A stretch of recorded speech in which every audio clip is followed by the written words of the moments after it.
lot, and I gotta record this. Okay, all right, here we go. So the first question I got for you is gonna be, have you ever read this story, The Lord of the Flies? No. No, okay, all right. So I'll give you the basic intro to it. The basic Mm. intro is that a group of schoolboys were in a plane crash, and they all found themselves on an island.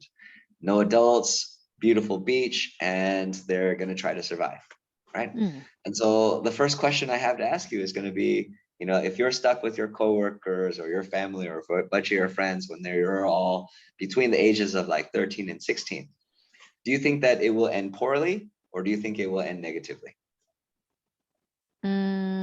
If I 13 to 15 age, I Yep, and think everybody's it's teenagers, right? Everybody's I teenagers. think it's positive.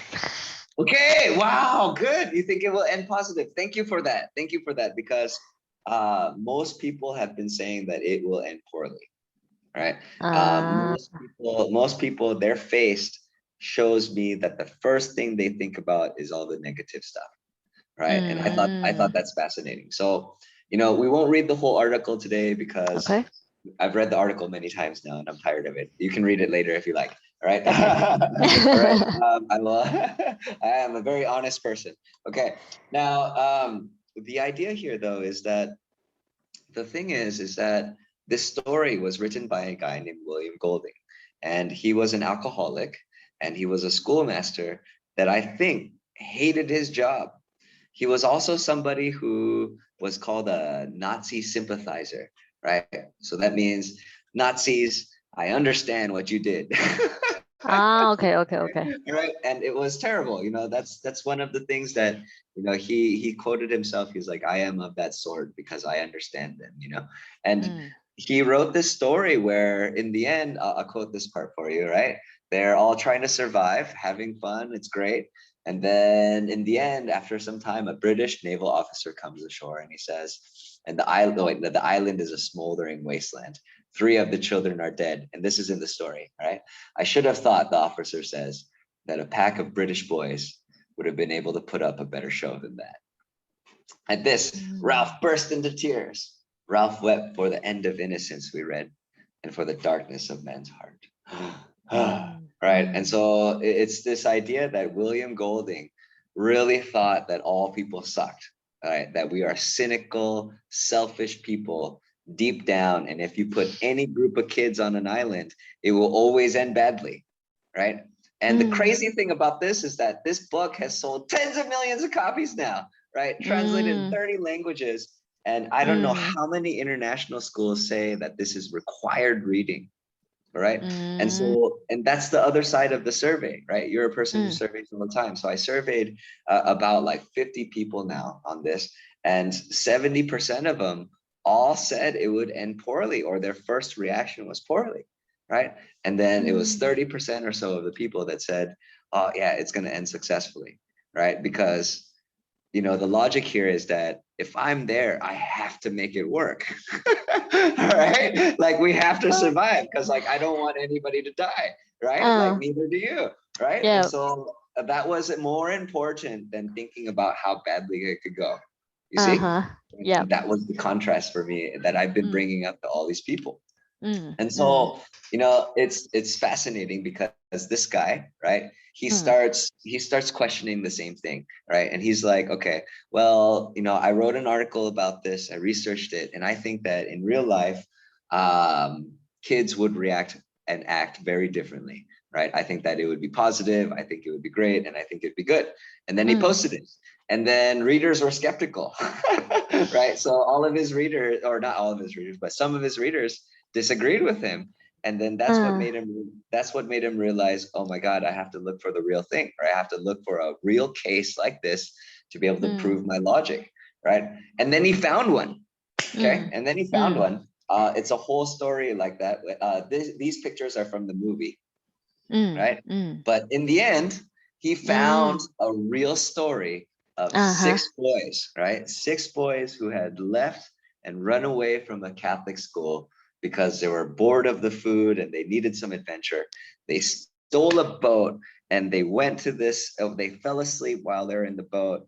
and then they got lost, right? And trapped on this island for 15 months, right?